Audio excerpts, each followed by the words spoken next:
किसी गांव में एक जाट रहता था। वह बड़ा ही चतुर था, इसीलिए सभी उसे चतुरी जाट कहते थे।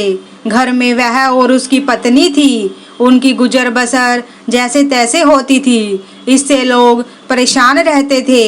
एक दिन चतुर जाट ने सोचा कि गांव में रहकर तो उसकी हालत सुधरने से रही, अब क्यों ना वह कुछ दिन के लिए शहर चला जाए और वहां से थोड़ी कमाई कर लाए। पत्नी से सलाह की तो उसने भी जाने की अनुमति दे दी। वह शहर पहुंच गया। वह मेहनती तो था ही, सूझ भी उसमें खूब थी। कुछ ही दिनों में उसने 100 रुपये कमा लिए। इसके बाद वह गांव को रवाना हो गया। रास्ते में घना जंगल पड़ता था। जंगल में डाकू रहते थे। जाट ने मन ही मन कहा कि वह रुपए ले जाएगा तो डाकू छीन लेंगे। उसने एक उपाय खोजा, एक घोड़ी खरीदी और कुछ रुपए उसकी पूंछ में बांधकर चल दिया। देखते ही देखते डाकुओं ने उसे घेर लिया और बोले, बड़ी कमाई करके आया है चतुरिया, ला निकाल रुपये। चुतरी ने कहा, रुपये मेरे पास कहाँ हैं, जो थे उससे यह घोड़ी खरीद लाया हूँ। इस घोड़ी की बड़ी करामात है, मुझे यह रोज 50 रुपये देती है। इतना कहकर उसने मारा पूंछ पर डंडा की खन खन करके 50 रुपये निकल पड़े। डाकुओं का सरदार बोला, सुन भाई, यह घोड़ी तुमने कितने में खरीदी है? चुतरी ने कहा, क्यों, उससे तुम्हें क्या? वह बोला, हमें रुपये नहीं चाहिए, यह घोड़ी दे दे। चुतरी ने गंभीरता से कहा, मैं ऐसा नहीं कर सकता, मेरी रोजी रोटी की आमदनी बंद हो जाएगी। सरदार बोला, ये ले, घोड़ी के लिए 100 रुपये। चतुरी ने और आग्रह करना ठीक नहीं समझा। रुपये लेकर घोड़ी उन्हें दे दी और गांव की ओर चल पड़ा। घर आकर सारा किस्सा अपनी पत्नी को सुना दिया। उसने कहा, हो ना हो 2-4 दिन में डाकू यहाँ आए बिना नहीं रहेंगे, हमें तैयार रहना चाहिए। अगले दिन वह खरगोश के 2 एक जैसे बच्चे लाया। एक उसने अपनी पत्नी को दिया और बोला, मैं रात को बाहर की कोठरी में बैठ जाऊंगा। जैसे ही डाकू आए, इस खरगोश के बच्चे को यह कहकर छोड़ देना कि जा चतुरी को बुला ला, आगे मैं संभाल लूंगा। डाकुओं का सरदार घोड़ी को लेकर अपने घर गया और रात को आंगन में खड़ा करके पूंछ में डंडा मारा और बोला, ला रुपये। रुपये कहाँ से आते? उसने कस कस कर कई डंडे पहले तो पूंछ पे मारे, फिर कमर में। घोड़ी ने लीद कर दी पर रुपये नहीं दिए। सरदार समझ गया कि चतुरी ने बदमाशी की है, पर उसने अपने साथियों से कुछ भी नहीं कहा। घोड़ी दूसरे के यहाँ गई, तीसरे के यहाँ गई, उसकी खूब मरम्मत हुई, पर रुपये बेचारी कहाँ से देती। चतुरी ने उन्हें मूर्ख बना दिया, लेकिन इस बात को अपने साथी से कहे तो कैसे, उसकी हंसाई जो होगी। आखिर 5वें डाकू के यहाँ जाकर घोड़ी ने दम तोड़ दिया। तब भेद खुला। फिर सारे डाकू मिलकर एक रात को चतुरी के घर पहुंच गए। दरवाज़ा खटखटाया। चतुरी की घरवाली ने दरवाज़ा खोल दिया। सरदार ने पूछा, कहाँ है चतुरी का बच्चा? पत्नी बोली, वह खेत पर गए हैं, आप लोग बैठे, मैं अभी बुला देती हूँ। इतना कहकर उसने खरगोश के बच्चे को हाथ में लेकर दरवाजे से बाहर छोड़ दिया और बोली, जाओ चतुरी को फौरन बुला लाओ। क्षण भर बाद ही डाकुओं ने देखा कि चतुरी खरगोश के बच्चे को हाथ में लिए चला आ रहा है। आते ही बोला, आप लोगों ने मुझे बुलाया, इसके पहुँचते ही मैं चला आया। वहाँ रे खरगोश। डाकू गुस्से में भर कर आए थे, पर खरगोश को देखते ही उनका गुस्सा फुर हो गया। सरदार ने अचरज में भर के पूछा, यह तुम्हारे पास पहुँचा कैसे? चतुरी बोला, यह तो इसकी तारीफ है, मैं 7वें आसमान पर हूँ तो वहाँ से भी बुला ला सकता है। सरदार ने कहा, चतुरी यह खरगोश हमें दे दे, हम लोग इधर उधर घूमते रहते हैं और हमारी घरवाली परेशान रहती है, वह इसे भेजकर हमें बुलवा लिया करेंगी।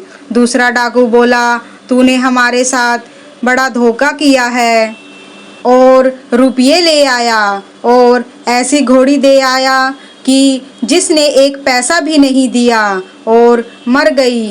खैर जो हुआ सो हुआ, अब यह खरगोश दे। चतुरी ने बहुत मना किया तो सरदार ने 100 रुपये निकाले, बोला, ये लो, दे खरगोश को। चतुरी ने रुपये लिए और खरगोश दे दिया। डाकू चले गए।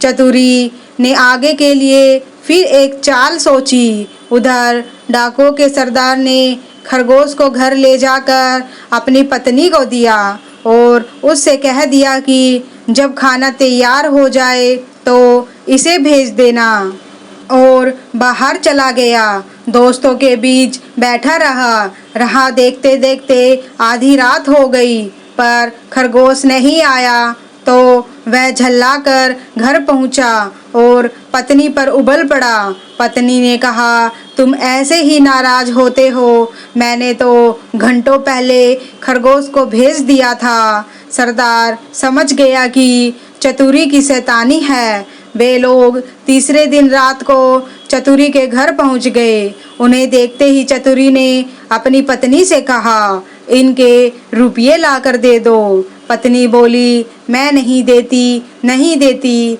चतुरी गरजा और उसने कुल्हाड़ी उठाकर अपनी पत्नी पर वार किया। पत्नी लहूलुहान होकर धरती पर गिर पड़ी और आंखें मूंद गई। डाकू दंग रह गए। उन्होंने कहा, अरे चतुरी, तूने यह क्या कर डाला?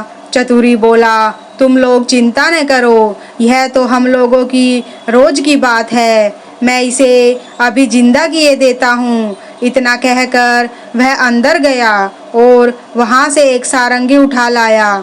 जैसे ही उसे बजाया कि पत्नी उठ खड़ी हुई।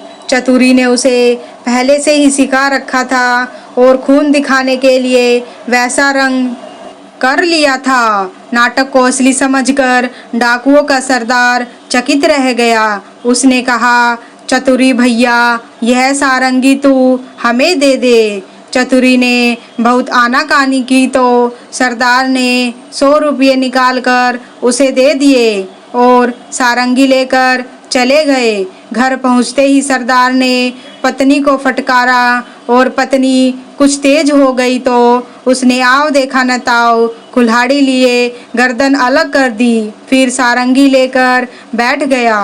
बजाते बजाते सारंगी के तार टूट गए, लेकिन पत्नी ने आंखें नहीं खोली। सरदार अपनी मूर्खता पर सिर धुनकर रह गया, पर अपनी मूर्खता की बात उसने किसी को बताई नहीं और एक के बाद एक सारी पत्नियों के सर कट गए। भेद खुला। 2 डाकुओं का पारा 7वें आसमान पर चढ़ गया। वे फौरन चतुरी के घर पहुँचे और उसे पकड़कर बोरे में बंद कर नदी में डुबाने ले चले। रात भर चलकर सवेरे वे एक मंदिर पर पहुँचे। थोड़ी दूर पर नदी थी। उन्होंने बोरी को मंदिर पर रख दिया और सब चले गए।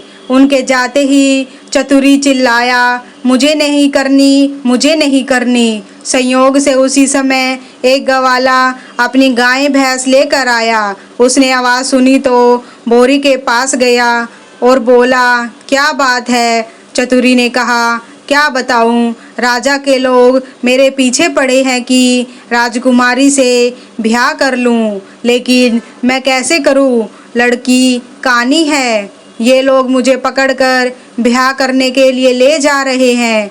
गवाला बोला, भैया, मेरा ब्याह नहीं होता, मैं इसके लिए तैयार हूँ। इतना कहकर गवाले ने झटपट बोरी को खोलकर चतुरी को बाहर निकाल दिया और स्वयं बंद हो गया। चतुरी उसकी गाय भैंस लेकर 9-2-11 हो गया।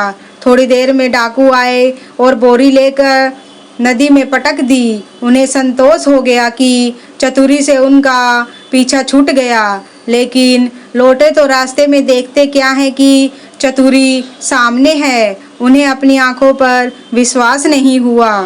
पास आकर चतुरी से पूछा, क्या बे, तू यहाँ कैसे? वह बोला, आप लोगों ने मुझे नदी में उथले पानी में डाला, इसलिए गाय भैंस ही मेरे हाथ पड़ी। अगर गहरे पानी में डाला होता तो हीरे मोती मिलते। हीरे मोती का नाम सुनकर सरदार के मुंह में पानी भर आया। बोला, भैया चतुरी, तू हमें ले चल और हीरे मोती दिलवा दे। चतुरी तो यही चाहता था। वह उन्हें लेकर नदी पर गया और बोला, देखो, जितनी देर पानी में रहोगे उतना ही लाभ होगा। तुम सब एक एक भारी पत्थर गले में बांध लो। लोभी क्या नहीं कर सकता। उन्होंने अपने गले में पत्थर बांध लिया और एक कतार में खड़े हो गए। चतुरी ने एक एक को धक्का देकर नदी में गिरा दिया। सारे डाकुओं से हमेशा के लिए छुटकारा पाकर चतुरी जाट गाय भैंस को लेकर खुशी खुशी घर लौटा और अपनी पत्नी के साथ आनंद से रहने लगा। तो दोस्तों, कैसी लगी आपको आज की कहानी? आशा करते हैं आपको कहानी जरूर पसंद आई होगी। धन्यवाद।